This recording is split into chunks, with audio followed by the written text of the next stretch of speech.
Cette semaine, Destination Francophonie vous emmène à Struga, en Macédoine.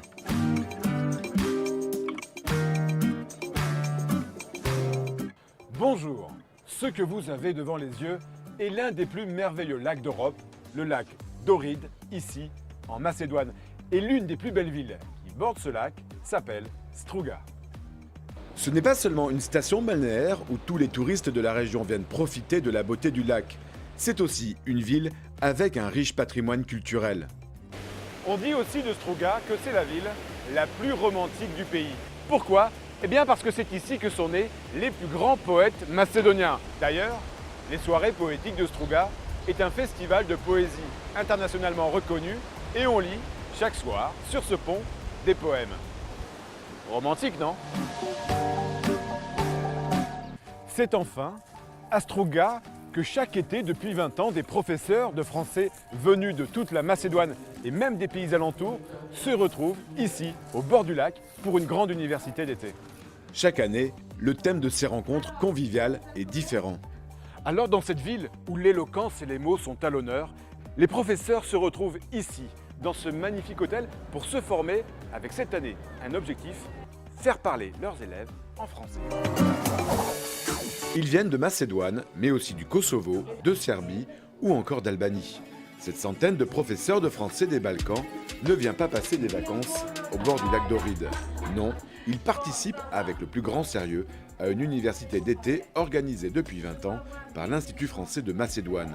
Au menu de la semaine, des ateliers de formation animés par des intervenants venus de toute la francophonie. L'objectif cette année est d'obtenir des clés utiles et pratiques pour faire parler leurs élèves et ainsi de faire du français une langue vivante dans leur classe. Pour cela, les formateurs abordent diverses méthodes comme celle d'écrire un roman collectif ou encore travailler avec l'improvisation théâtrale. Ça, c'est l'atelier de Marion Viau. Cette jeune Québécoise dirige l'Institut français de Niš en Serbie et a développé une méthode pour faire parler les élèves en les faisant improviser.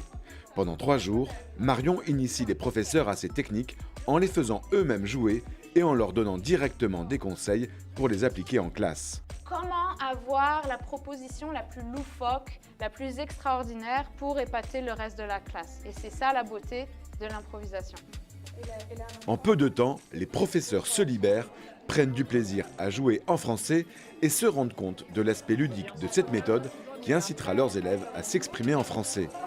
L'université de Struga n'est pas qu'un moment de formation. C'est aussi un moment de plaisir et d'échange pour ces professeurs qui s'investissent toute l'année scolaire pour donner envie à leurs élèves d'apprendre le français. Sur les bords du lac, comme dans les ateliers, ils ont le sentiment, le temps de quelques jours d'été, de faire partie d'une communauté vivante et engagée. Bonjour Marion. Bonjour Yvan. Qu'est-ce que tu as envie d'apporter à ces professeurs qui participent à ton atelier ? Moi, ce que j'ai envie de leur apporter, en fait, ce sont des exercices, des idées d'activités ludiques qui leur permettent en fait d'animer leurs élèves en classe de français. Donc, ce sont des jeux, ce sont des petites scènes improvisées parce que les élèves oublient qu'ils sont en train de parler en français parce qu'ils sont juste concentrés à trouver la prochaine idée loufoque, à faire rire leurs camarades et finalement, ils parlent le français. Pour moi, offrir l'improvisation théâtrale à des professeurs, c'est un vrai plaisir parce que je sais qu'ils vont pouvoir se sentir plus à l'aise avec leur classe, mais aussi l'utiliser au quotidien. Ça a vraiment surpris les professeurs aujourd'hui parce que beaucoup de personnes ne savent même pas qu'est-ce que c'est l'improvisation théâtrale. Mais quand ils sont en contexte, quand on les met dans les situations et qu'on les amène pas à pas à faire des petites scénettes, à faire des sketchs, ils réalisent tout le potentiel parce que eux-mêmes, ça leur donne l'opportunité de gagner confiance en eux et de s'amuser avec d'autres collègues de partout dans la région. Je pense que la réussite de l'atelier, je vais le voir quand les professeurs vont me dire oui, c'est ça qui me manquait pour animer les élèves.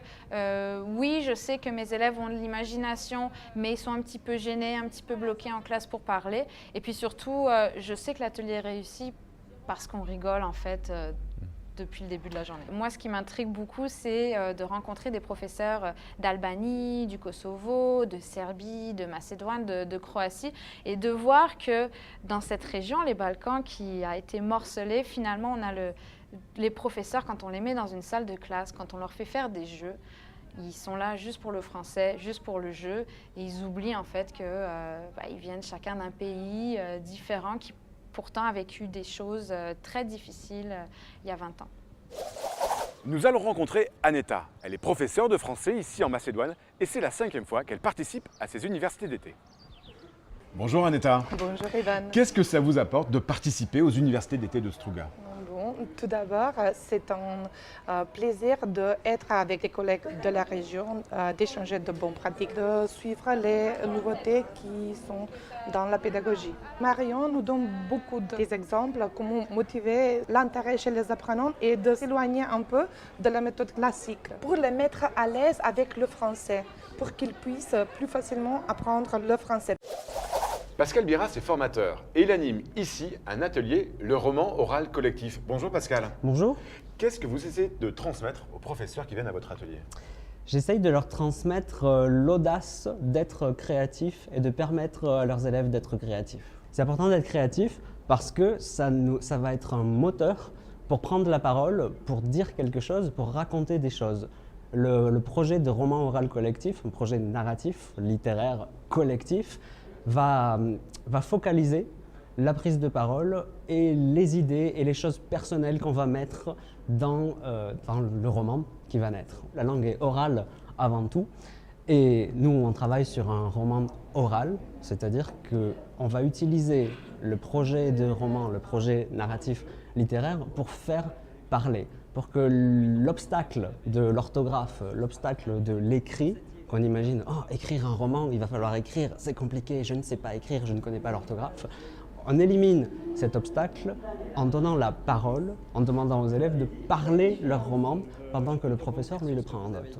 Donc on renverse la logique, c'est les élèves qui parlent, qui utilisent la langue qu'ils sont en train d'étudier, et le prof est à leur service, puisque le prof, il connaît déjà la langue, il n'a pas besoin de la parler, c'est les élèves qui doivent la pratiquer. C'est casser l'image du français langue difficile, et c'est donner la possibilité d'utiliser le français pour faire quelque chose de valorisant, pour produire quelque chose dont on est fier à la fin. Alors moi j'ai une admiration sans borne pour les professeurs qui viennent, qui prennent une semaine de leurs vacances pour venir se former en didactique, en pédagogie, se former en français. Et ils sont extrêmement motivés, ils sont extrêmement curieux, demandeurs d'avoir des nouvelles méthodologies, d'avoir des nouvelles choses. Et ils participent énormément, ils ont des idées, ils échangent entre eux, ils se rencontrent aussi. Et je trouve ça très très beau.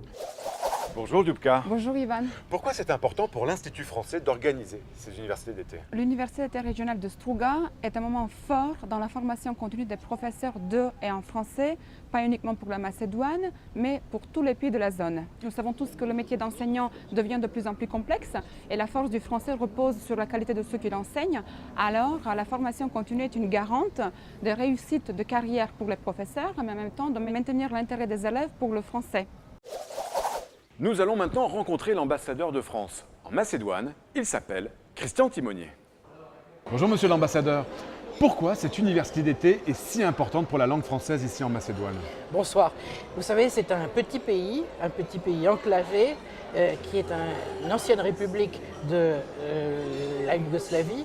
Et pour ce pays, eh bien, la francophonie, c'est l'ouverture sur l'extérieur, c'est la respiration, c'est un autre monde.